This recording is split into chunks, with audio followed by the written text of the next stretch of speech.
ওরা আমাদের বলে আমরা নাকি ধর্মের নামে রাজনীতি করি, বলে না? আমরা নাকি ধর্মের নামে রাজনীতি করি। আমি বলি ধর্মের নামে আমরা রাজনীতি করি না, আমরা ধর্মীয় রাজনীতি করি।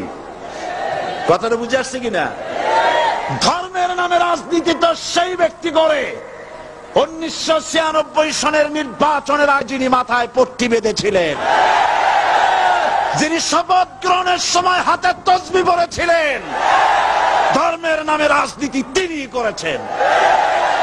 আমরা এই কোরআনের রাজনীতি করি, এই কোরআন নিয়ে বাঁচতে চাই, এই কোরআন নিয়ে মরতে চাই, এই কোরআন থেকে আমাদেরকে বিচ্ছিন্ন করতে চায় কাফের বেঈমান মুশরিকেরা।